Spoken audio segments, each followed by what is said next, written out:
Good morning children. आप सभी अपने अपने बुक नंबर 2 पद्य बाग खोलकर बैठ जाएं। बच्चों, आज मैं गिरिधर कविराय द्वारा लिखी गई कुंडलियों का अर्थ समझाऊंगी। पेज नंबर है 76-77। कुंडलियाँ एक छंद का नाम है जिसका बहुवचन रूप है कुंडलियाँ।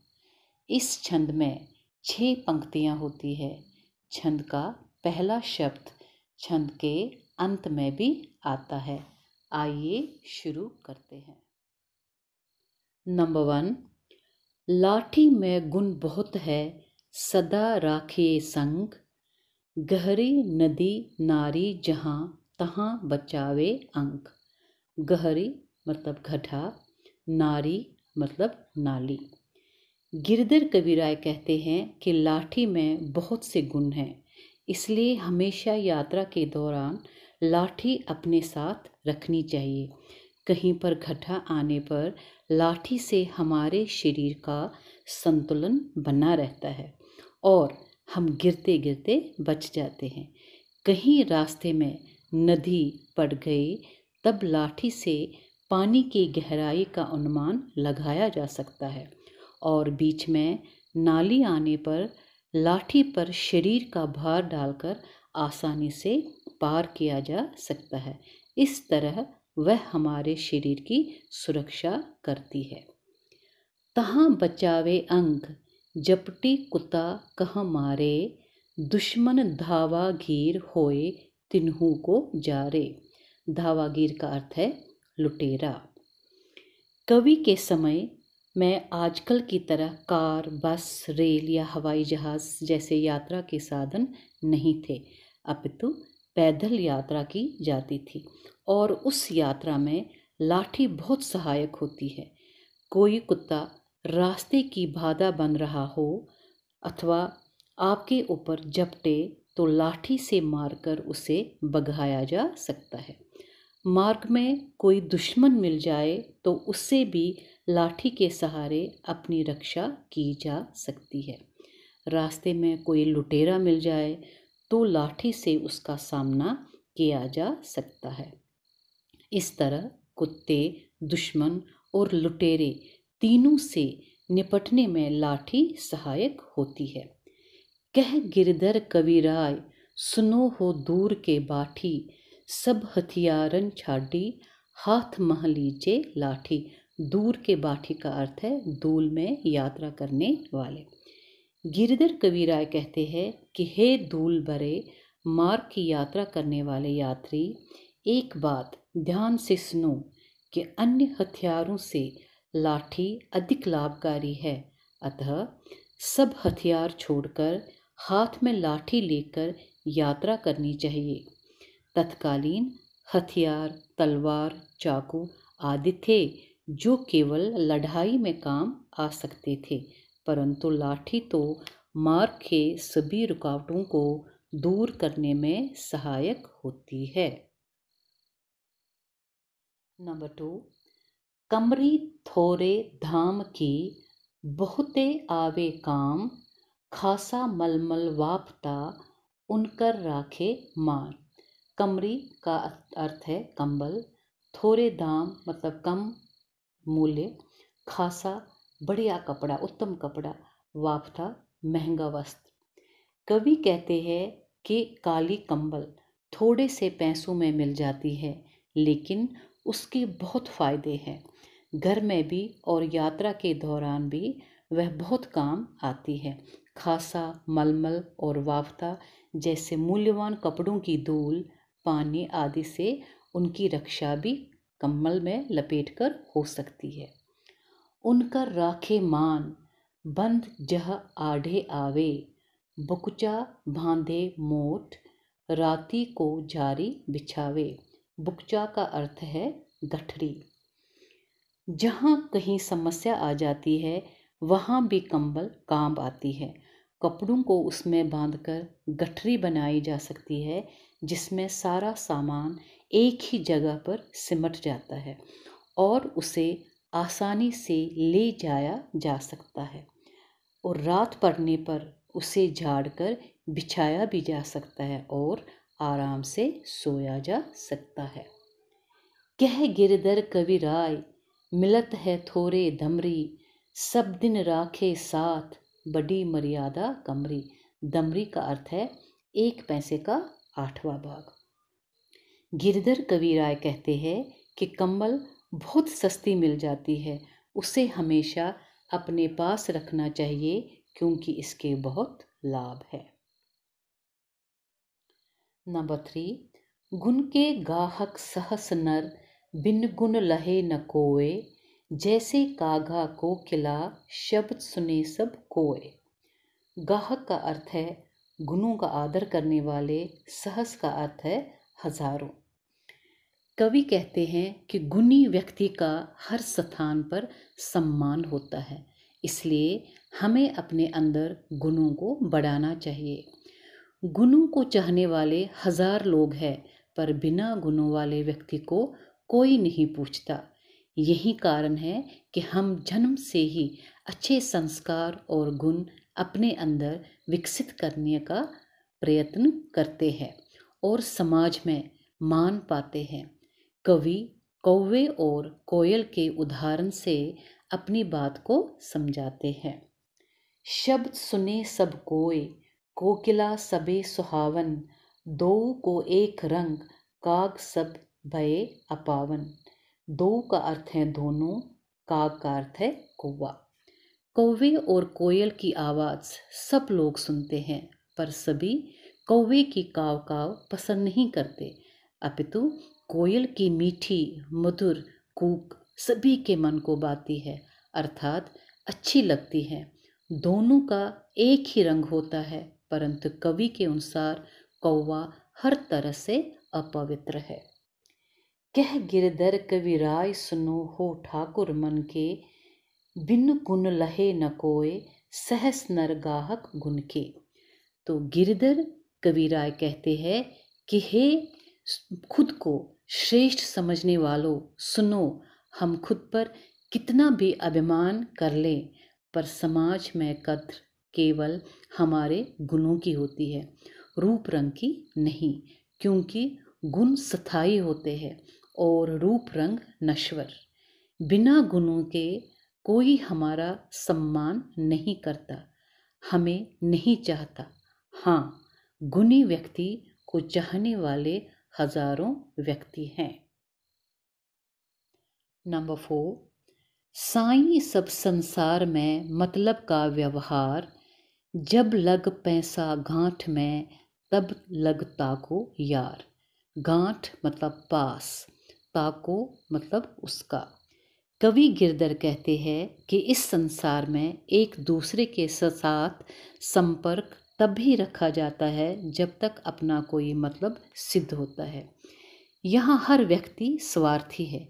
जिसकी जेब में पैसे हैं उसके कितने ही मित्र होंगे। वे उसके पैसे के बल पर ऐश करेंगे और पैसे वाले व्यक्ति को यह एहसास दिलाएंगे कि वे ही उनके सच्चे मित्र हैं। तब लगता को यार, यार संग ही संग डोले, पैसा रहे न पास, यार मुख से नहीं बोले। जब तक जेब में पैसे हैं तब तक मित्र एक पल के लिए भी साथ नहीं छोड़ते। पैसे समाप्त होते ही मित्रता भी समाप्त हो जाती है। उस समय तो मुंह की सूखी बोलचाल भी नहीं रहती। कह गिरधर कविराय जगत यही लेखा बाई, करत बेगर्जी प्रीति, यार बिरला कोई साई। बेगर्जी का अर्थ है बिना किसी स्वार्थ के, बिना किसी फायदे के। प्रीति का अर्थ है प्रेम और बिरला का अर्थ है शायद ही कोई। गिरधर कविराय कहते हैं कि संसार का यही व्यवहार है, यही नियम है। संसार का पूरा व्यवहार स्वार्थ से शुरू होता है और उसी पर उसका अंत होता है। इस संसार में ऐसे व्यक्ति बहुत कम हैं जो बिना स्वार्थ के मित्रता करते हो। नंबर 5, रही लटपट काट दिन, भरू घामे माँ सोए, छह न बाकी बैठिए, जो तुरु पतरो होए। लटपट का अर्थ है किसी भी तरह से गिरते पड़ते। बरु भले ही, और तरु वृक्ष, पत्रो पतला। तो कवि कहते हैं कि जीवन में सुख दुख सहते हुए किसी भी प्रकार जीवन व्यतीत कर दो। धूप में सो लो, पर उस पेड़ की छाया में कभी नहीं बैठना चाहिए जो पतला अर्थात कमजोर हो। जो तरु पतरो होए एक दिन धोखा देहें, जा दिन बहे बयारी टूटी तब जड़ से जेहें। बयारी का अर्थ है हवा और जड़ का अर्थ है जड़। ये पेड़ एक दिन अवश्य ही धोखा देगा। जिस दिन तेज हवा चलेगी अर्थात आंधी आने पर ये पेड़ टूट ही नहीं जाएगा बल्कि जड़ से उखड़ जाएगा। कह गिरधर कबीराय छाह मोटे की गहिए, पाती सब जर जाए तो छाया में रहिए। पाती का अर्थ है पतियाँ और तऊ का अर्थ है तब भी। तो कवि कहते हैं कि हमें मोटे पेड़ का सहारा लेना चाहिए जो आंधी आने पर खुद को सुरक्षित रख सकेगा। भले ही उसके पत्ते झड़ जाएं पर उसका मजबूत तना और डालियां सुरक्षित रहेंगी। इसलिए मजबूत पेड़ की छाया में रहना चाहिए। पेड़ के उदाहरण से हमें कवि ये समझाना चाहते हैं कि हमें सबल व्यक्ति का सहारा लेना चाहिए। निर्बल व्यक्ति मुसीबत आने पर अपनी ही रक्षा नहीं कर पाएगा, फिर वह हमारी रक्षा कैसे कर सकेगा। सबल व्यक्ति अनेक कष्ट झेलकर भी सुरक्षित रहता है और उसके सहारे से हम भी सुरक्षित रहेंगे। नंबर 6, पानी भाड़े नाव में घर में भाड़े धाम, दो हाथ उलीचिए यही सयानो काम। दाम का अर्थ है धन, उलीचिए का अर्थ है उछालिए और सयानो काम का अर्थ है समझदारी का काम, बुद्धिमानी का काम। यहाँ पर परोपकार के महत्व को समझाते हुए कवि कहते हैं कि यदि हमारे पास धन अधिक हो जाए और उसे हमें परोपकार के काम में लगाना चाहिए। जिस तरह नाव में यदि पानी भर जाए तो दोनों हाथों से पानी बाहर निकालना चाहिए वरना नाव डूब जाएगी। उसी प्रकार यदि घर में बहुत धन आ जाए तो दान पुण्य जी खोलकर करना चाहिए। यही सयानो काम राम को सुमिरन कीजिए, पर स्वार्थ के काज शीश आगे दर दीजिए। पर स्वार्थ का अर्थ है परोपकार। सज्जन तथा बुद्धिमान व्यक्तियों के लिए यही उचित है कि भगवान का भजन कर ले और दूसरों की भलाई के लिए कार्य करना चाहिए। परोपकार के लिए अपना जीवन तक भी देना पड़े तो भी कम है। कह गिरधर कबीराय बढ़ेन की यही बानी, चलिए चाल सुचाल राखिए अपना पानी। बढ़ेन का अर्थ है बड़े, बानी का अर्थ है वाणी, सुचाल का अर्थ है अच्छा तरीका, पानी का अर्थ यहाँ पर मान आदर सम्मान है। गिरधर कबीराय कहते हैं कि हमारे बड़ों ने हमें यही सीख दी है कि हमें हमेशा सही मार्ग पर चलते हुए अपना मान बनाए रखना चाहिए। नंबर 7, राजा के दरबार में जे ये समया पाए, साईं तहाँ न बैठिए जह को दे उठाए। समया का अर्थ है समय, को का अर्थ है कोई। कवि कहते हैं कि अवसर पाकर राजा के दरबार में उनसे अपनी बात कहने के लिए अवश्य जाना चाहिए, पर एक बात का ध्यान रखना चाहिए कि हमें अपने दर्जे के अनुसार ही स्थान ग्रहण करना चाहिए। कभी ऐसे स्थान पर नहीं बैठना चाहिए जहाँ से कोई उठा दे। जह को दे उठाए बोल अनबोले रहिए, हंसिए नहीं हहाय बात पूछे ते कहिए। अनबोले का अर्थ है चुप और हहाय का अर्थ है जोर से हंसना। यदि अज्ञानवश ऐसे स्थान पर बैठ जाओ जहाँ से कोई उठा दे तो गलती को चुपचाप स्वीकार कर लेना चाहिए। राजा के दरबार के नियम होते हैं, उनका पालन करना चाहिए, अनावश्यक नहीं बोलना चाहिए, ज़ोर ज़ोर से नहीं हंसना चाहिए। जब कोई बात पूछी जाए तो उसका उत्तर देना चाहिए। यही शालीनता है, नम्रता है। कह गिरधर कविराय समय सो कीजे काजा, अति आतुर नहीं होए बहुरी अनखेहे राजा। काजा का अर्थ है कार्य, आतुर का अर्थ है उतावला, अनखेहे का अर्थ है नाराज। कवि कहते हैं कि अधिक उतावला नहीं होना चाहिए, काम समय आने पर ही होगा। समय आने पर राजा अवश्य ही हमारी ओर ध्यान देंगे और हमारी समस्या को सुनेंगे। अब मैं थोड़े से प्रश्नों के उत्तर आपको यहाँ पर बताती हूँ। जैसे प्रश्न नंबर 1 जो है, कवि ने लाठी में कौन कौन से गुण बताए हैं? कवि गिरधर जी ने लाठी के बहुत लाभ बताए हैं। ये हमारे बहुत काम आती है। यदि कोई नदी नाला पार करना हो तो ये काम आती है। रास्ते में कुत्ता पीछे पड़ जाए तो उसे बचाव करती है, दुश्मन से हमारी रक्षा करती है। दूसरा जो प्रश्न है, कंबल को कवि ने काम की चीज़ क्यों कहा है? उत्तर है, कंबल वैसे तो बहुत सस्ते में आता है, एक गरीब व्यक्ति भी इसको खरीद कर अपनी इज्जत बचा सकता है। जहाँ व्यक्ति कीमती वस्त्र नहीं खरीद सकता, वहीं कंबल के द्वारा वह अपने मान की रक्षा कर सकता है, सम्मान की रक्षा कर सकता है। कवि कंबल को बहुत कीमती व महत्वपूर्ण बताते हुए कहते हैं कि रास्ते में यदि कुछ बांधने की ज़रूरत हो तो कंबल में बांधकर गठरी बना सकते हैं, और रास्ते में कहीं जा रहे हैं तो रात को बिछाकर सोने के काम भी आ जाती है। तीसरा जो प्रश्न है वो है, कोयल और कौवे का उदाहरण कवि ने क्यों दिया है? तो उत्तर है, कोयल और कौवा दोनों ही काले रंग के होते हैं, लेकिन दोनों अपनी आवाज़ के कारण पहचाने जाते हैं। कौवा अपवित्र माना जाता है, पर कोयल मधुर बोली के कारण सबको अच्छी लगती है। प्रश्न नंबर 4 जो है, कवि ने संसार को स्वार्थी क्यों कहा है? कवि कहते हैं कि ये संसार स्वार्थी है, सब अपने मतलब के लिए मित्र बनाते हैं। जब तक पास वाले मित्र के पास धन है तब तक सब उसके आसपास मंडराते हैं, उससे मित्रता करते हैं। पैसा न होने पर उससे मुंह फेर लेते हैं।